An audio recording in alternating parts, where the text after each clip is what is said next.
Well, you'll see it. Just keep walking. You know what that was? That was those were words that ring in my head. In fact, I wake up in the middle of the night with that still in my head. But they were words from several years ago that were ringing in my head one warm fall morning out in Arizona. We we had been living in Arizona for just about a year, I think. Um, and one of the things that I love doing out there is I love going out hiking and exploring everything out in Arizona, and especially some of the sites around the Superstition Mountains, which were right outside town where we lived. So, knowing that, one of my friends kept telling me about this place. He goes, "I got to take you someplace. You won't believe it." He said, "It's a place where you just have to experience, where there's 900-year-old Indian ruins, cliff dwellings." And I looked at him and said, "I know about that. That's up on Route 17. There's a big national park there, big parking lot. You look across about 300 yards up on the cliffs, and you can see the cliff." And he goes, "No, no, no, no, no. I'm not talking about that's a tourist attraction." He goes, "I'm talking about Indian cliff dwellings where you can actually go up into them and experience it. Place your hands in the handprints in the mud that were made overnight." And I'm like, "Now that's cool." So I'm like, "Keep talking. This sounds really neat." So that next week, that next Saturday, we got some of our friends together and we headed out into the Superstition Mountains in my pickup truck and um, started out outside of town. We're driving down the highway. And then my friend says, "All right, turn off here." And it's this little dirt road. I'm like, "Okay." So I turn onto this dirt road. I'm like, "Well, what now? Are we almost there?" And he's like, "Just keep driving. Keep driving. We'll get to a point till you get to the parking lot. Just keep driving." So we start driving, and we're driving for miles. And this dirt road starts deteriorating. I mean, it starts, big rocks are in it and everything, big, huge ruts. And I don't have four-wheel drive or anything. So I'm like, I, I don't think this is a road. He just kept saying, "Just keep driving." And I'm like, "All right." So we keep going. And then we start going up. See that mountain in the background? We start going up this mountain road, and it starts getting narrower and narrower. I didn't even think it was wide enough that my car could get down. And we're going on these switchbacks up this mountain and sheer cliffs on the one side. And I'm just like, "This can't be a road." He goes, "Just keep driving." So we keep driving. Another hour, we're driving on these roads. And finally, we got to the top of this hill, and we crest the hill, and there's this open clearing of dirt, and it's a parking lot. And I'm like, "Oh, we're here, finally." So I get out of the car, and I start looking around. I'm like, "I don't see any Indian ruins." And he looks at me, and as I'm looking at him, just behind him is a trail down into the woods. And I'm like, and he goes, "Yep, we're going to walk." And I said, "All right." So we start walking down this trail, right? And man, this trail was sketchy. And we're walking forever, right? And it's all wooded, and then we're going over these huge boulders and having to climb up over these boulders. And then we end up in this dry creek bed, and we're walking down this creek bed, and we're just getting nowhere. I mean, we're walking for miles. And I'm just like, "Where are we?" And I turned around, and I couldn't even turn my head around. All I heard behind me was, "Just keep walking." And I'm like, so I keep walking. And then the trail starts to close in, and it's all thicketed over. And we actually have to like crawl through thickets. And it looks like people hadn't been down this trail ever.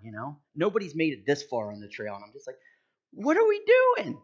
And he goes, "Just keep walking." So we just keep walking. And we're walking. Finally, we're going through this one part. And then up ahead, it starts to get a little brighter through the trees. I'm like, "Oh, man, something's brighter up here." So I kept walking. And as soon as I got through those trees, I looked up, and there's this cliff.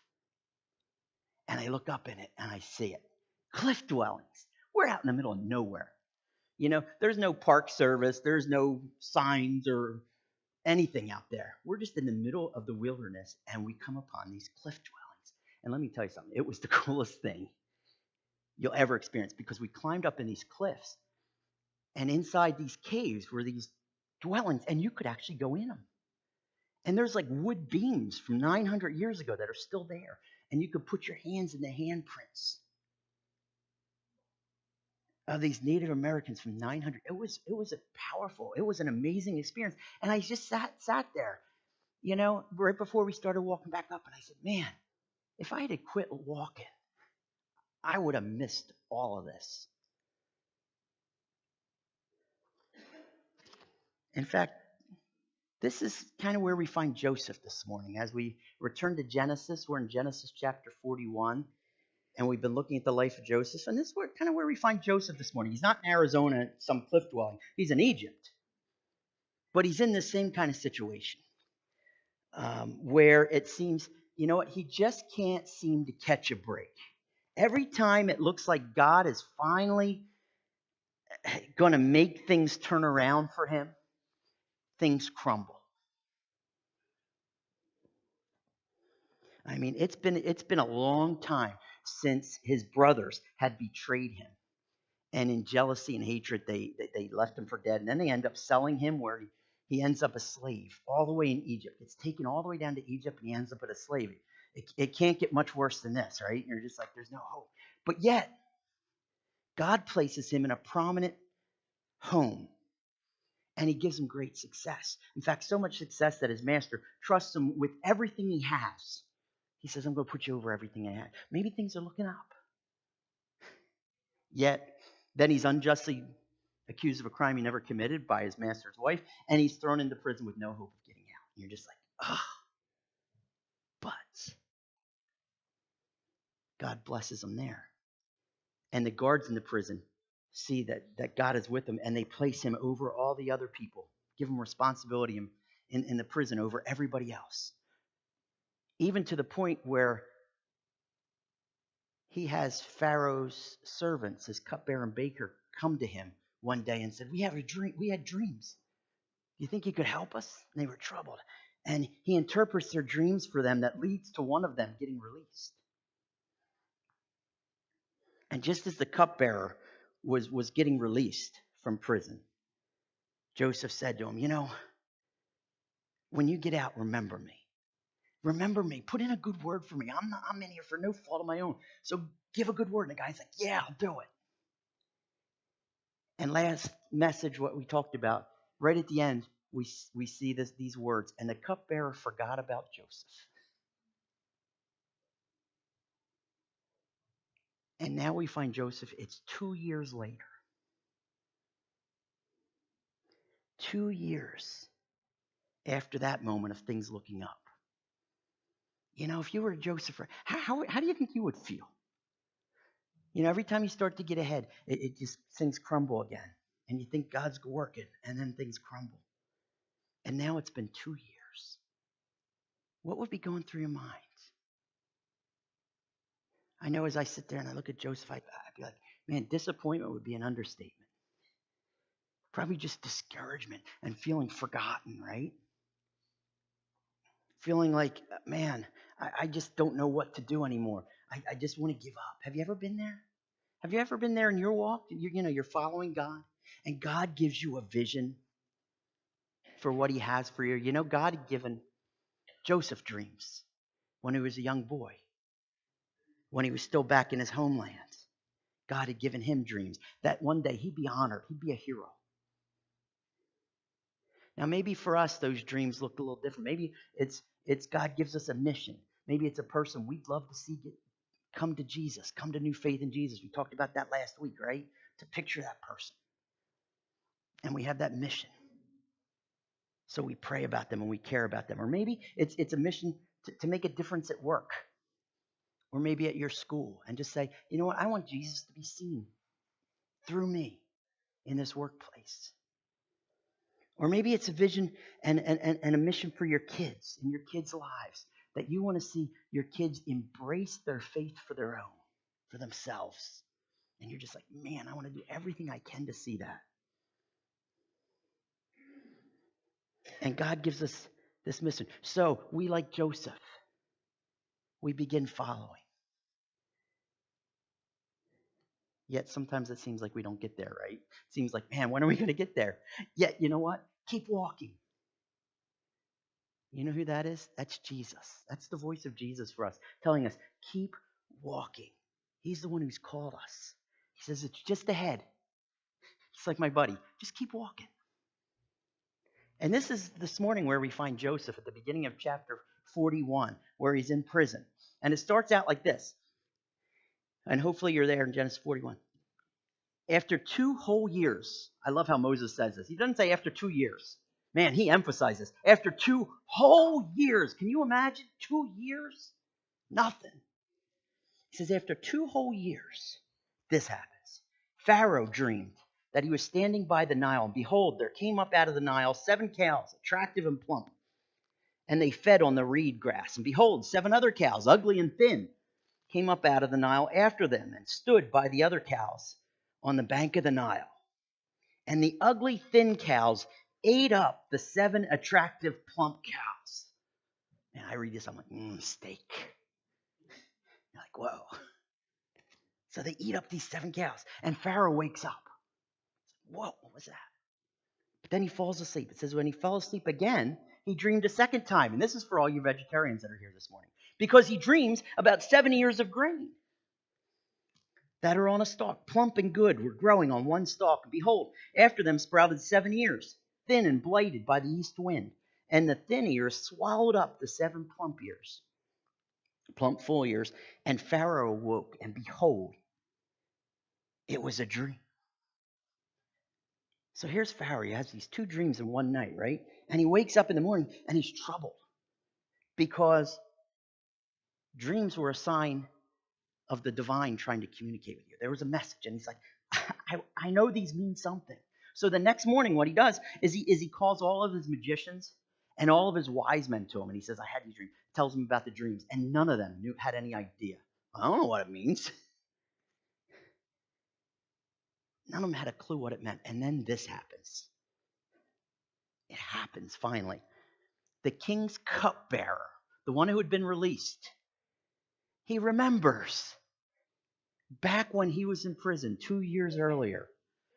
And he says, I had a dream when I was in prison 2 years ago. And so did the baker.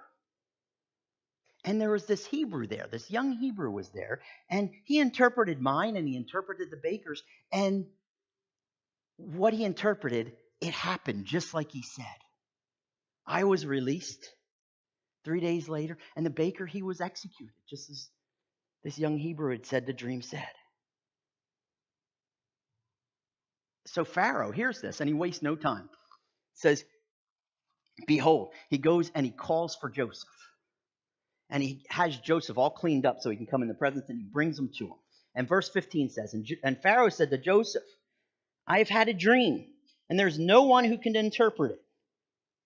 I've heard it said of you that when you hear a dream, you can interpret it. Joseph answered Pharaoh, it's not in me. God will give Pharaoh a favorable answer. So then Pharaoh, he shares his dreams with Joseph about the 7 fat cows, the 7 healthy cows that get eaten by the skinny cows, and then the 7 healthy ears that are swallowed up by the 7, withered ears. And here's what Joseph says after he hears about these dreams. He says in verse 25, the dreams of Pharaoh are one. God had revealed to Pharaoh what he's about to do. And he says that these 7 cows represent 7 years, and the 7 ears of grain represent 7 years. And the first 7 years are good years, and the second 7 years are bad years. In fact, they're going to be years of famine. In fact, he continues, it's as I told Pharaoh. This is verse 28. He says, God has shown to Pharaoh what he is about to do. There will come 7 years of great plenty throughout all the land of Egypt. But after them will rise 7 years of famine, and all the plenty will be forgotten in the land of Egypt. The famine will consume the land, and the plenty will be unknown in the land by reason of the famine that will follow, for it will be very severe. So he's saying it's going to be 7 good years, but the 7 bad years are going to be even worse than 7 good years.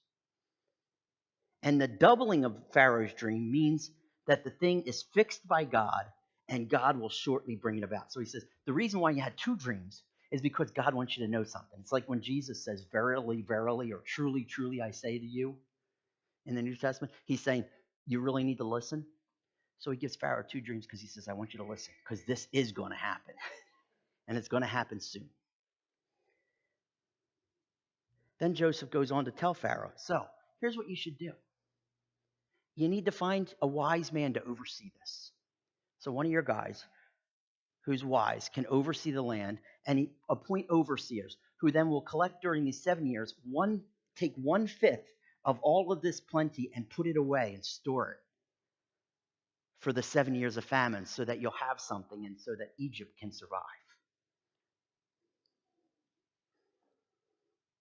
And then the passage closes in verse 37. It says, this proposal pleased Pharaoh and all his servants. So they all heard that and said, man, that's good stuff. Now, this is a real turn of events, isn't it, for Joseph? I mean, this is something a little different than just interpreting a dream. This is God starting to bring him out now, right? After 2 years in prison. It's been 13 years since his brothers betrayed him and sold him off. And he was taken from his homeland, from everything that he knew. And now Joseph finally starts seeing that light down the trail through the trees. And he starts saying, it's almost here. Could this be? Is this finally? I can think of Joseph sitting there going, man, I'm so glad I didn't lose faith. So glad I didn't give up. So glad that I kept walking. You see, like Joseph, God places dreams in us. Do you know that? God gives us dreams. God gives us, this is what I want to do through you. He gives us a passion, a mission, and to say, man, God, how can you use me? And God starts to give us a picture of that. Last week we pictured it with somebody who might come to Christ. Dreams to use us in the lives of those around us. Dreams to make an impact right where we are as we follow Jesus. And these dreams that God has for us, if we haven't realized it yet, it's just ahead. So just keep walking.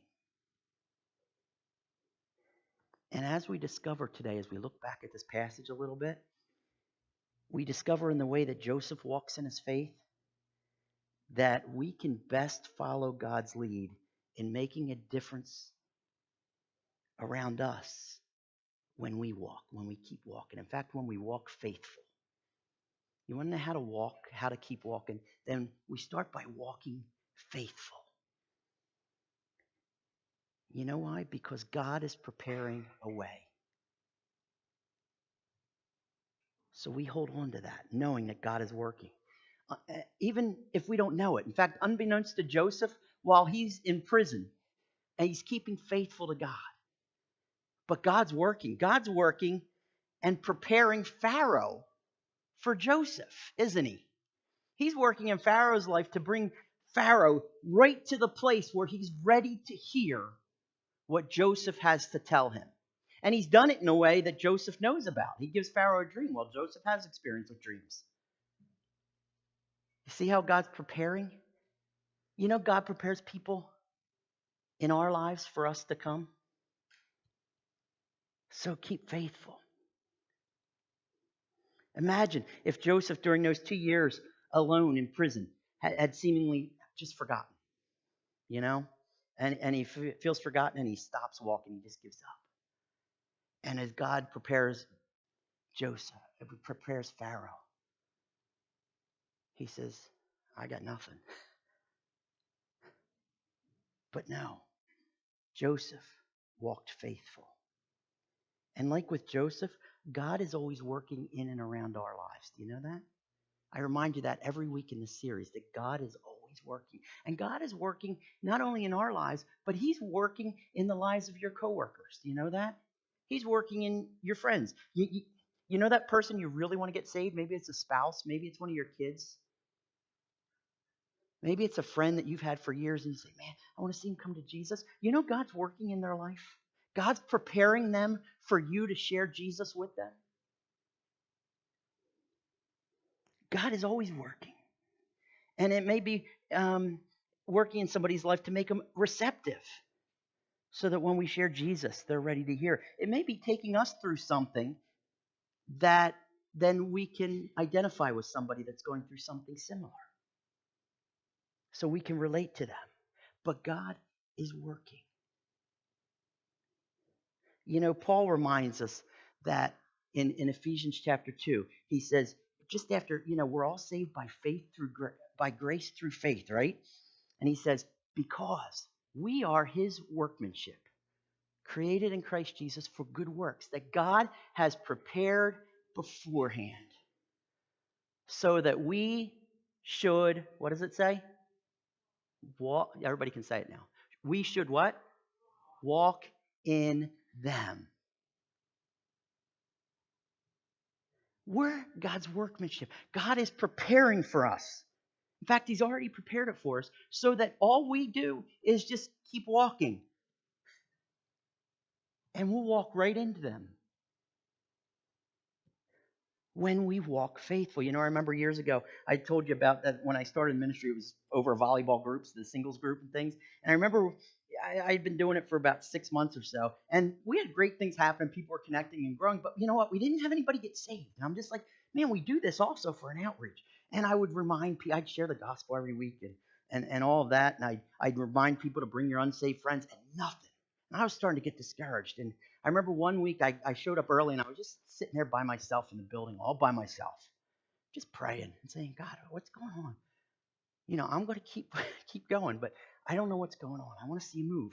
Just as I finished that prayer, this young guy comes walking in the door and he looked lost because he was way early. And I'm like, he can't be here for this, So I go to him. I said, hey, can I help you? And he looks at me and goes, yeah, I don't know if you can help. I got a couple questions. I don't know how somebody becomes a Christian. How do I place my faith in Jesus? You think you could tell me? And I'm like, well, okay. I mean, talk about walking right into it, right? Do you know why? Because God is preparing what lies ahead of us for us to simply just walk into. Keep walking. And as we keep walking and as God prepares a way, you know what we're also to do? We're to keep walking, but we're to walk ready. We're to be ready as we walk because God is making ready our moment. You know what our moment is? It's our moment to shine. You ever watch the NCAA tournament, basketball tournament? At the end of the NCAA basketball tournament, after the winning team wins, every year for like the last 35 years, here's what they do. They put together a video montage of the whole tournament leading up, and it's to a song. And the song's called One Shining Moment. Did you ever hear it? And you see all the players through it that were made for this moment. And it was their moment to shine. Well, that's what God does for us. That's what God did for Joseph. When we're following Jesus, there's going to come a moment. That moment when we open up the door and we walk through to what God has for us. Will we be ready? I imagine Joseph, he's down in prison. I mean, he's dirty and filthy and all these things, right? For 2 years. So he's not sitting there going, maybe today. No, he's not thinking that at this point, right? And then all of a sudden, these guys come and get him, right? And they're like, come on, you're coming with us.